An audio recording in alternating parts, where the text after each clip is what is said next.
my gosh, my phone is gonna die.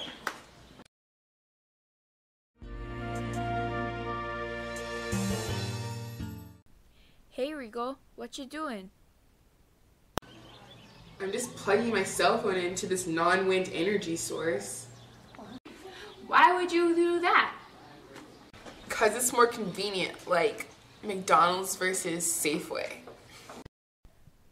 Well, Rigo. Here's what I have to say. I must show you the way of the wind. Wind is a renewable energy source because the wind will blow as long as the sun shines. Wind energy is the fastest growing renewable energy source today, and because of the people's growing desire for energy independence, this trend is likely to continue. Wind energy is mainly used to generate electricity, and today we use electricity for almost everything.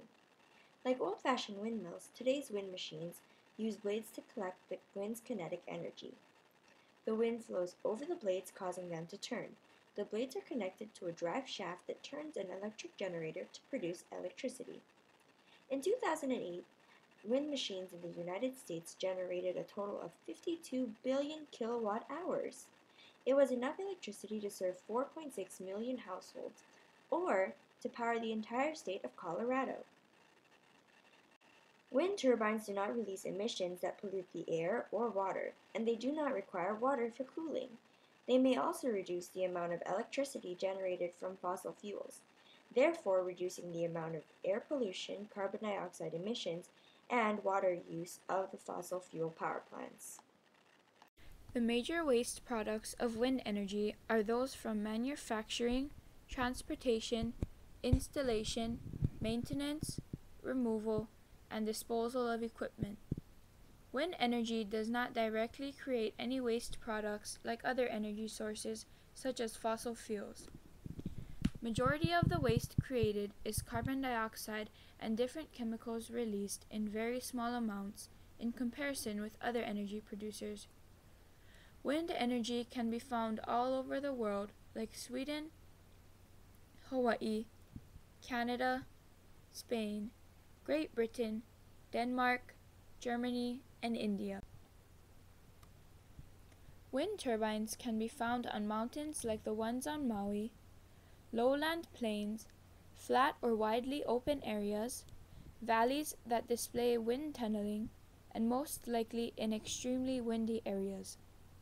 Commercial-scale offshore wind facilities are very popular areas also and are being utilized all over the world, especially in Europe.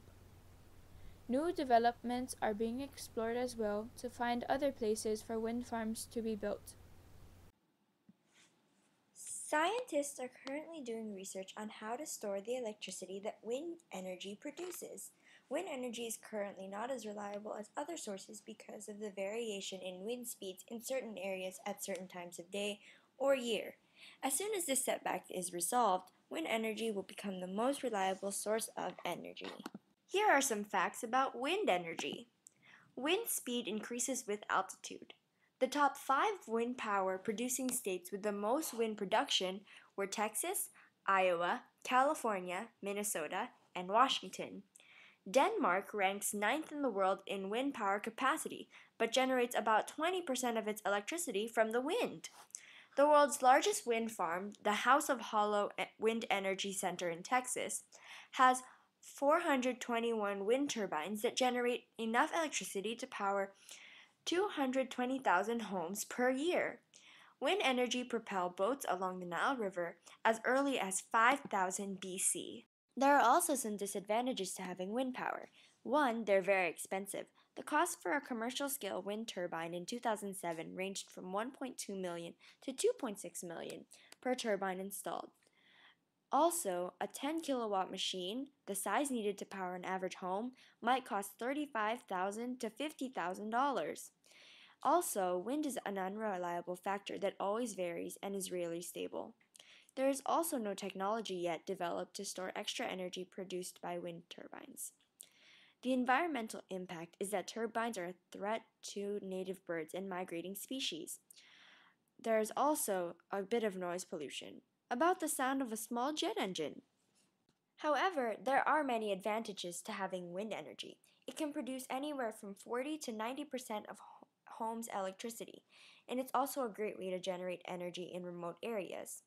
Offshore wind farms can also provide artificial reefs and contribute to population growth of fish species in areas of decreased reefs. In the US, a 30% federal tax credit of the installation cost is available for windmills installed in homes. So, Regal, do you think I did a good job of showing you the way of the wind? Totally. You can thank me, the mysterious girl in the weird-looking clothes. And I hope you learned a little something about wind energy too.